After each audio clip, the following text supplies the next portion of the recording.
Hi guys, this is Mrs. Cribb. This is the balance equations and reaction type review. I have already written on the top here the types of reactions that you need to remember. The first one is synthesis. We write an S for that.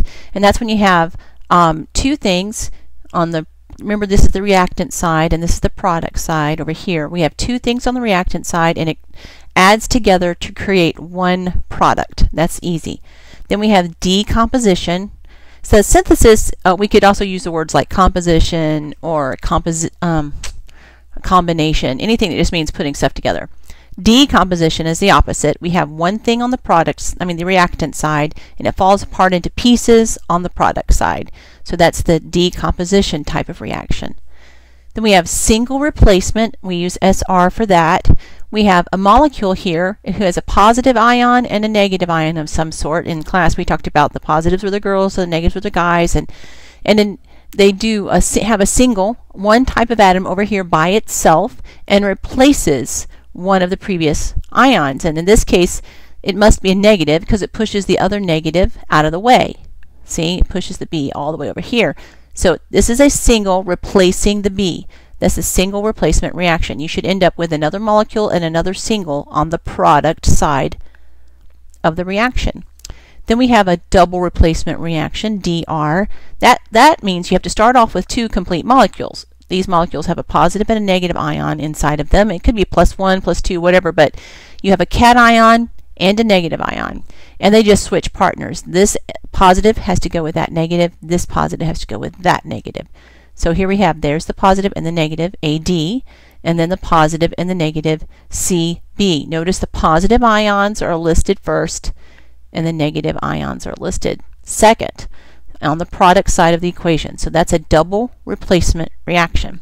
You always start off with two sets of molecules. We had two couples and switch partners in class during the dancing. And then last we have combustion reaction, and that you're going to have some kind of fuel with oxygen, always creating CO2 and water. So if you look on the product side and you've created CO2 and water and you had to use oxygen in the process, you're burning something with oxygen, then it's a combustion reaction. This molecule right here can be all kinds of different things though. Okay? Alright, so now let's go ahead and do some of these practice problems right here. I'm going to get my pen back up. We're going to go through some of these, and in the process I'm also going to tell you what kind of reaction it is, and we're going to also try to figure out the oxidation number. So let's look at number 1. The reaction type. See, do we have room over here? I'll just put it in this spot right here. Alright, let's look. We have a molecule right here. Where did my pen go? Come on. We have a molecule right here. Notice that it's a complete molecule and another complete molecule. And on the other side we have two more complete molecules. Alright, this is aluminum, and if you look on the oxidation chart, which I'm going to pull up real quick, not that one, here it is, the oxidation chart, aluminum is right here. Notice it has a +3 charge. Everything in column 13 has a +3 as an option. So aluminum has a +3 charge, and that's what we're using for this, +3 charge. And then this is one of the ions, and I'm hoping that you notice it, that it's an ion, NO3. It's a polyatomic ion. It's found inside parentheses, so that helps to give you a clue. So the polyatomic ion NO3 has a -1 charge, and I think I have the polyatomic ion chart somewhere over here. Not right there. Let's look up here. There it is. That should be, there it is, right there. Nitrate, NO3, nitrate, has a -1 charge. Notice nitrite, one less oxygen, also has a -1 charge.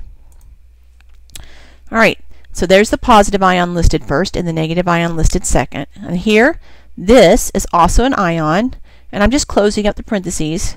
My friend Chris says, that's putting the monster in the cage, leave it in the cage. And this is the ammonium ion, and we go back and look at the polyatomic ion chart again. Not there. Here it is. Ammonium. There it is. NH4 +1 charge. Okay, so that has the +1 charge. There. Let's get that back. There it goes. And then this is the phosphate ion, PO4. And you need to memorize these to help you to get really good at finding them. And PO4 has a -3 charge. And I know that for several reasons. I can go look on the polyatomic ion chart, and I'll do that one more time. Find PO4, there it is, -3 charge. You can see it right there, phosphate. And I also know because of the swapping and dropping, see the 3 right there? And well, if I swapped and dropped, I would have brought that 3 down and put the +1 down over here.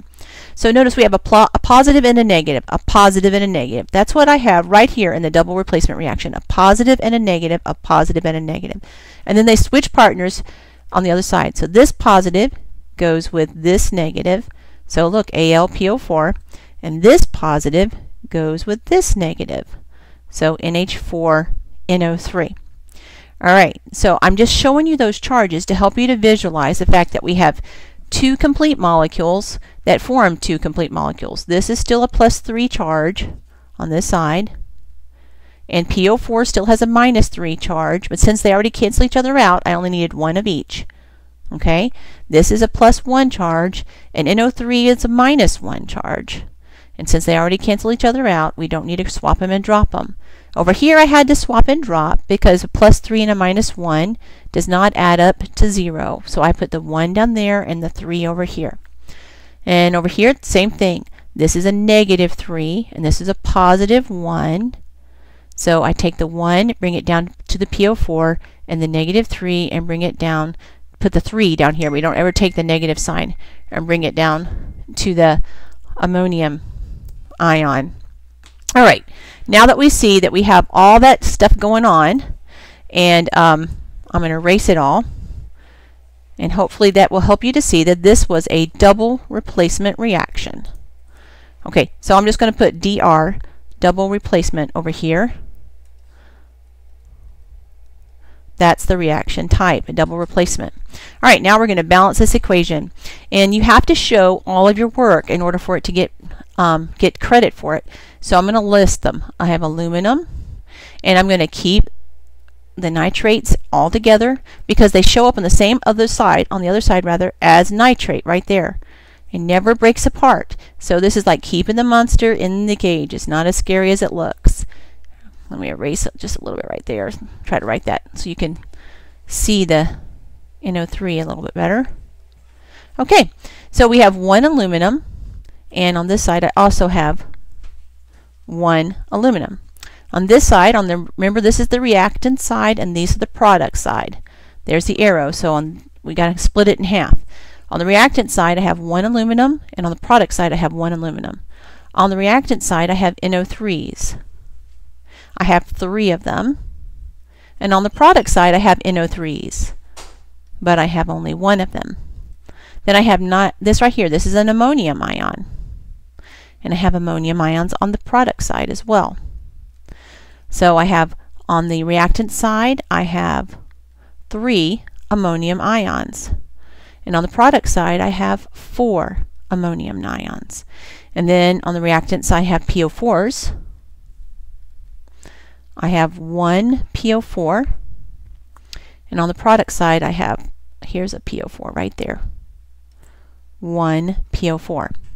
Okay, it's not balanced, so let's work on balancing it. Now notice I have 3 NO3s on the reactant side and only 1 on the product side. So I'm going to try putting a 3, a coefficient, in the front. That's all I can do. I cannot put anything in the middle. But once I put that coefficient in front, I have to recount. So now I have 3 times 1, because remember that's a subscript of 1. This whole thing counts as 1 unit and only have 1 of them.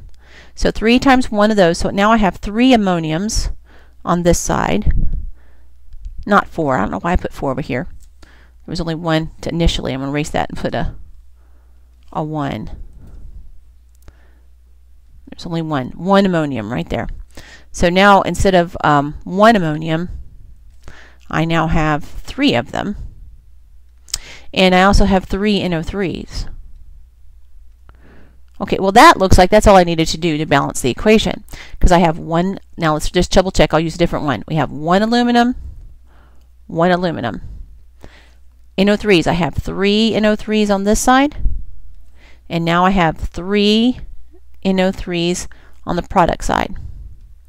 I have 3 NH4s on the reactant side, and now I have 3 NH4s on the product side. So the final number should be a 1, a 1, a 1, and a 3. And that's how you balance that equation. So this is a double replacement reaction, and we just now balanced all of it. Okay, let's do number 4 right here. All right, number 4, notice we have O2.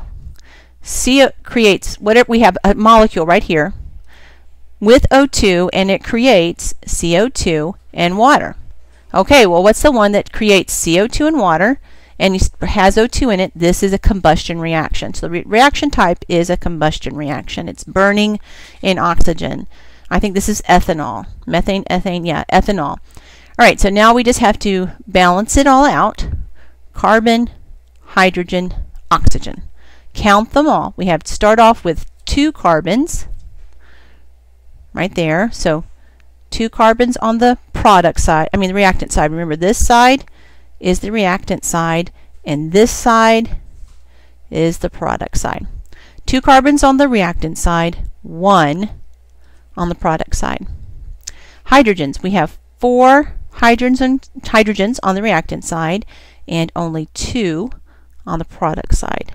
And then oxygens, we have 2 plus 2 more. We got to add those together. So 2 plus 2 is 4.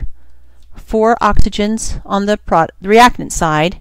And then we have 2 plus 1. Add those together. That's 2 plus 1, or 3 hydrogens on the product side. All right.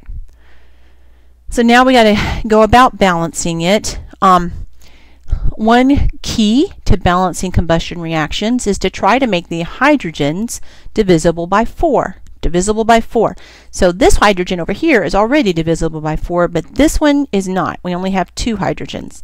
So what's the first number divisible by 4? It's the number 4. So how can I get 4 hydrogens on this side right over here? Right over here. Well, I'm going to put a coefficient of a 2 in front. So now I got to recount. 2 times 2, because this multiplies everything, is 2. Okay, 2 times 2. Now we have 4 hydrogens on the product side. I have 2 oxygens on this side plus 2 more oxygens. So now instead of 2 plus 1, we have 2 plus 2 oxygens, or 4 oxygens, and it's balanced. That's all we had to do. I'm going to erase, because it gets a little confusing with all the little marks, and rewrite it so you can see. All right, all I did was made the hydrogens divisible by 4. And 4 is divided by 4 is 1, so I have 2 hydrogens. I need 2 more, so I put a big 2 in the front. 2 times 2 is 4 hydrogens. Now, the oxygen count was 2 times 1. That's 2 of the oxygens plus 2 more. So 2 plus 2 is 4 oxygens, 4 hydrogens, and notice only 1 carbon. Okay, so that doesn't work then, does it? Okay, because that means that the carbon count's not done. So we do need to do something else. I need to fix it. So I got to put a 2 in front here. All right, so now change that to a 2. But that messes my oxygen count up again, because 2 times 2 is 4 oxygens now. So 4 plus those 2 now makes 6 oxygens. Okay, so the first 2, the carbons now are fixed, the hydrogens now are fixed. But the oxygens are not fixed, because before I had not recounted. That's one reason I erased it. I had to be able to see everything. I need 6 oxygens. No, yeah, oxygens on this side. So let's look. Oxygen on this side comes in 2 spots. And this is where you have to be careful. I need 6 total oxygens on this entire side. I need 6. 6 oxygens. All right, now, 2 of them are stuck inside this molecule right here. And so when they're stuck inside something else, you should just kind of subtract them out so that all you have left, I really just want to increase my oxygen count. I don't want to put anything here because that would mess up my carbons and my hydrogens. So I need 6. Take 6 and subtract out the 2 that are stuck inside that molecule. That leaves me with 4 oxygens I need to have. Well, there we go. This comes in groups of 2. I need 4 more. So put a 2 in front, because 2 times 2 is that 4. So now let's recount the oxygens. Okay, from the very beginning, we'll recount the oxygens. I'll use a green again. We have these 2 oxygens plus 2 times 2 is 4 oxygens to give you 6 oxygens on the reactant side. Well, what about on the product side? We have 2 times 2, 4 oxygens here, and 2 times 1 plus 2 oxygens. That's 6 oxygens total. So there are 6 oxygens now on both sides. Okay, I hope you can see that. All right, I'll erase it one more time so we can look at the final answer and just kind of double check our math. All right, sorry about that. I should have just paused it. Here we go. Let's double check our math. Okay, this was a combustion reaction. And the combustion reaction, the final result we had was 2 here, and 2 here, and 2 here. So, double check the math. On this side we have 2 carbons. 2 times 1 is 2 carbons. We have 4 hydrogens, and 2 times 2 is 4 hydrogens. We have 2 oxygens, and 2 times 2 is 4, so 6 oxygens on this side, and 2 times 2 is 4, and plus 2 more is 6 oxygens. So that is the balanced equation, and it's a combustion reaction. Okay, now we're going to go down and do a synthesis reaction, which I guess I already told you what it is, but here we go. We're going to work on it. Let's go back and look at the synthesis one. It's when you have 2 things, a positive thing and a negative thing. They come together and they make one thing. If you have one thing on the product side, you've created something. You've put it together. So number 8. Let's look at number 8. This one is actually not number 8. Number 7. Number 7. I don't know why that does that. Here it is. Number 7. Look at it. 2 things comes together and makes one thing. That's a synthesis reaction, or a combination reaction, or whatever else you want to call it. And remember this. This is S8, sulfur 8. But when you have an element all by itself, its oxidation number is 0. Here, oxygen, its oxidation number is 0. But when I put it into a molecule, the oxidation number has changed. Oxygen normally has a -2 charge. And sulfur then, let's go back and look at the oxidation chart. There's sulfur. 6, -2, and a +2. All right, 6, a -2, and a +2. So, well, obviously it can't be a 6 because this isn't a 6. So this would tell you that sulfur should have a +2 charge. Well, if oxygen is a -2, then sulfur is going to have to change because oxygen is really a -2. Oxygen is normally a -2. It can be a -1 if it's in a peroxide like H2O2. And then it can be a +1 if it's stuck to fluorine, because remember, fluorine is that bully. This takes everybody's electron. So oxygen is a -2, so sulfur can't be a +2. This is one of those weird cases. So sulfur has to be a +4. And the reason I say that is there's 2 oxygens and each of them is a -2. So -2 times 2 is a -4 charge. It has to be canceled out by the 1 sulfur of a +4. So what does that mean about all these oxidation numbers over here that you're looking at? What that means is this is not a complete list. This is most of them. Most of them. Oxygen, though, notice it doesn't have a whole other options. That's because 99% of the time oxygen is a -2. It's only a -1 when it's in that peroxide, and it's only positive when it's stuck to fluorine. So otherwise, oxygen is a -2. So sulfur is the thing that can change the most. Now that's the only reason I told you that, is to just so you can think about some of these exceptions. All right. So this is a synthesis reaction. How do we balance it? This one's actually super easy to balance. We only have sulfur and oxygen. So sulfur and oxygen. We have on the the reactant side, we have 8 sulfurs, and on the product side, we only have 1. On the reactant side, I have 2 oxygens right here, and on the product side, I have 2. Okay, so on the reactant side, on the product side, I need 8 sulfurs, so I have to put an 8 in front. Well, that gives me 8 sulfurs, yay. But I now have to recount my oxygens. So 8 times 2, I now have 16 oxygens, because you cannot, all you can do is have how many of these molecules. So I have 16 oxygens. So I need 16 on the reactant side. They come in groups of 2. 8 times 2 is 16, so put an 8. 8 times 2 now is 16 oxygens, and this is a balanced equation. That one was pretty easy. All right, we're going to do at least one more.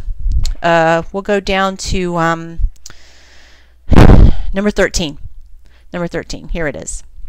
All right, number 13. Okay, let's see if we can figure out what we have. We have one thing. Remember, this is the reactant side. One thing, and it falls apart into pieces to the other side. This whole part on this side, past the arrow, is the product side. This one thing falls into pieces. Well, what is the reaction that falls apart into pieces? Look at the top. Decomposition. Decomposition, you have one thing right here, and it falls apart into its pieces on the product side. So this number 13 is a decomposition reaction. Decomposition. All right, now let's balance it. We're going to list every single atom. MnO4 is a polyatomic ion. And I'm going to go back over here and show it to you. Let's see. They're not there. There they are. MnO4 is permanganate. And there it is, permanganate. MnO4, permanganate. Permanganate. And notice that manganate is MnO4 minus 2. So that one's going to be weird. Chemistry is like that. You just got to get used to it. You got to get used to the ones you see. You are going to get to use a chart, but permanganate, MnO4, is a polyatomic ion. But this polyatomic ion falls apart. There is some MnO4s on this side, but there's some MnO2s and there's some O2s. So you can't just count the polyatomic ions in this case. You're going to have to count every single atom individually. So potassium, manganese, oxygen. On the reactant side, I have 1 potassium. On the product side, I have 2 potassiums. See that subscript of 2? That means 2 potassiums. On the reactant side, I have 1 manganese. On the product side, I have, okay, I want you to notice, I have a manganese right here. That's 1, and another manganese right there. So that's 2 manganese. And now what about oxygens? On the reactant side, I have 4 because of that subscript of 4. And on the product side, I have 4 right here, plus 2 more right here, plus 2 more right here. So 4 plus 2 is 8 oxygens. All right, so this one is a little bit weird because it fell apart. So let's go about fixing things. There's only one thing to change on the other side that kind of helps. I need 8 oxygens on the reactant side. Okay, they come in groups of 4 this time. Do you see that? Oxygen comes in groups of 4. So 2 times 4 equals 8. So I'm going to put a 2 here. Now, because of that 2, that coefficient of 2, I have to recount everything. I now have 2 times 1. So now I have 2 potassiums. I now have 2 times 1 for manganese. So now I have 2 manganese. And 2 times 4, I have 8 oxygens. So even though it looked like it might be complicated, this was easy. Just a 2, a 1, a 1, and a 1. So that's how we balance that equation, and that's how we figure out what its kind of reaction is it. All right, I will do one more with you. Number 14. All right, let's scroll up. Let's see if we can look at it without looking at the top. Okay. Erase just a little bit right there. Go back. Okay. We have one thing right here, and we have an entire positive and a negative ions over here. So there it is. There's my single, my poor little lonely single. On the other side, that single pushed out the silver. That iron pushed out the silver. So this one replaced the silver and made it go all by itself. So that makes this guy, there's my single over here. This is a single replacement reaction. All right, now that I know what kind of reaction it is, let's balance it. Iron. We have 1 iron on the reactant side, 1. On the product side, I have 1 iron as well. I have 1 silver on the reactant side. Silver, 1. On the product side, I have 1. I have 1 nitrate on the reactant side, NO3. And this time I can keep it together because, look, keep the beast in the cage. NO3 is a polyatomic ion. There's the cage for this one, NO3, polyatomic ion. I have 1 of them, 1 of the NO3s on the reactant side, and on the product side, see that number right there? It's outside of the parentheses. I have 2 of them. All right, so there's where my inconsistency is. I need 2 NO3s. So I go put a 2 right here and recount. Okay, I'm going to erase a little bit just so that I can clean it up and we can see what we're doing. Okay. All right. I'm going to go ahead and circle the NOs because that's the cage. Okay, now I have 2 silvers and I have 2 times 1, 2 NO3s. All right, so now my silvers didn't get balanced. I messed up my silver, so I got to have 2 on the product side. That's easy since it's all by itself. Just put a 2. And now we have our balanced equation. And I'm going to remind you about the oxidation numbers. All right, the oxidation number of an element all by itself is 0. Oxidation number of an element all by itself is 0. The oxidation number of NO3, I have to look up on my polyatomic ion chart. And NO3, nitrate, NO3, there it is. Nitrate is a -1 charge. I know this is not the same chart you have at home, but it serves the same kind of purpose. So NO3 is a -1, and silver is a +1. And I can look that silver up. Let's see. Oh, not there. I'm pushing all the wrong buttons. There it is. Silver. AG, there it is. Silver right here. See my cursor? +1 charge. So that cancels each other out. We would have swapped and dropped. Now over here, iron. So NO3 is a -1. So I'm going to write it right there. Every NO3 is a -1. But see, I have 2 of them. So that means since I have 2 of them, 2 times a -1 would be a -2. So the charge of iron should be a +2. Okay, if I look over here on the polyatomic ion chart, iron +2 is a possibility. Okay, and now I go back. So that's the charge of iron, and then silver again is 0.